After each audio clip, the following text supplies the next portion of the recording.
Hello everybody, I hope you guys are doing fine. And in this video I'd like to talk about arrays of structures. That is, an array consisting of structures as its elements, okay? Don't feel tensed, it'll be kind of easy, so don't have to worry. So now, suppose say we want the details of the person, like we're storing them as like his name of like say 10, and then his phone number, right? Let's put it character. I'll be telling you why I'll be putting character here. Okay, so this is the structure that we declared, and now let's declare the array of structures struct, and then the person type that we use there in the above, there is a tag. Now let's give the array. Okay, now what the statement means is it creates a list of 100 elements. Okay, this is an array called list of 100 elements, in which each and every element is a structure of this type. Okay, now what is the memory of each element in this array? Each element is a structure, so all you have to do is measure the memory of this structure. This structure has two arrays of character types, both are having 10 bytes, so 20 bytes. So each element of this list array requires 20 bytes, so 100 will require 2000 bytes. So this whole list array will take 2000 bytes of memory. Okay, that is 2 KB. So now, since we declared this, now let's say let's scan from the keyboard, and we will scan to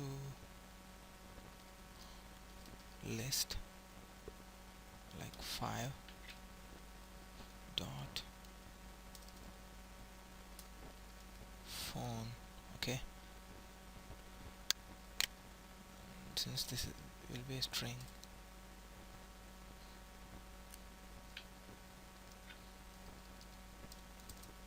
alright, now we will be scanning a phone number, and then what we will do is we will be printing it. Okay, alright, wait a second. List 1 is equal to what the hell am I doing? List 5. Now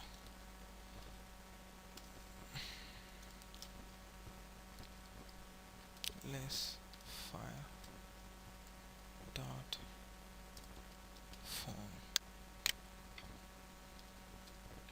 Right. Now let's see what this will do. First of all, so now we have to enter a phone number. It should be a string since we declared it as a character. If you only enter all integers, then it will be a integer, it will not be a string. Okay, so make sure you put something like this. Now how some problem came.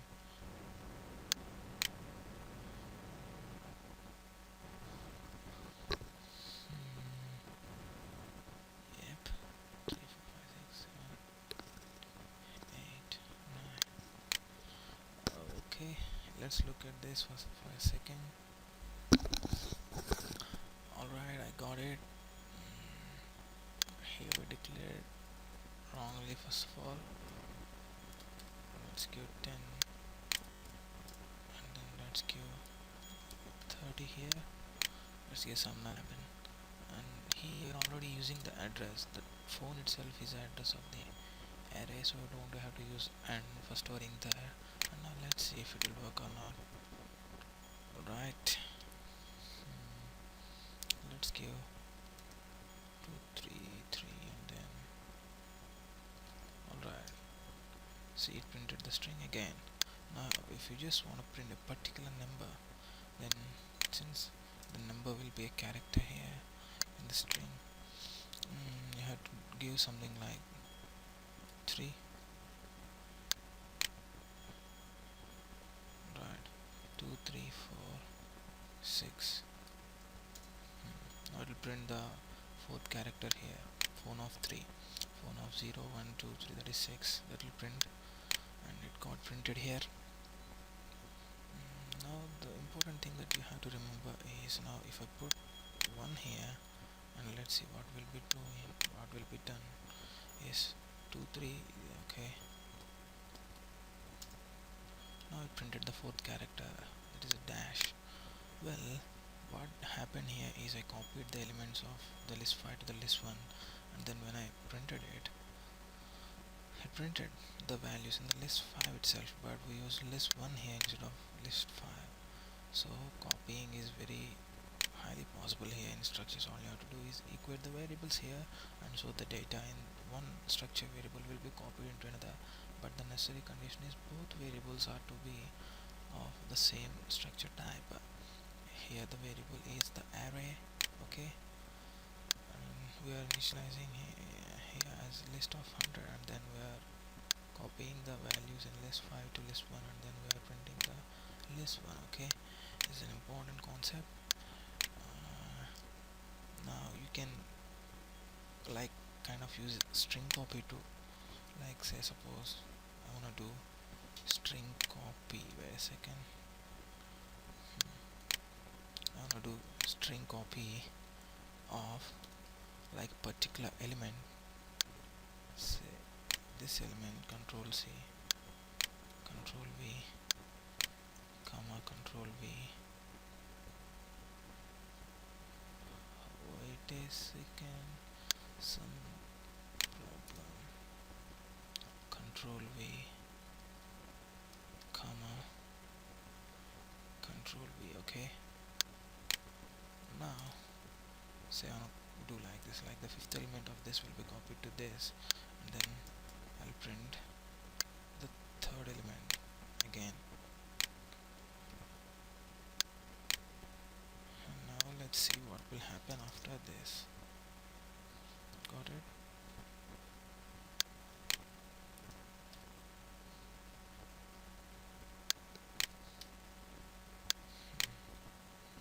Alright.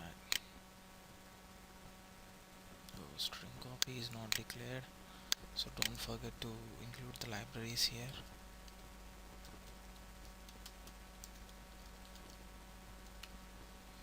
Alright.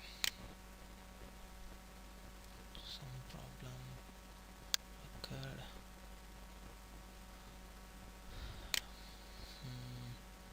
Initializing string copy permissive. Alright.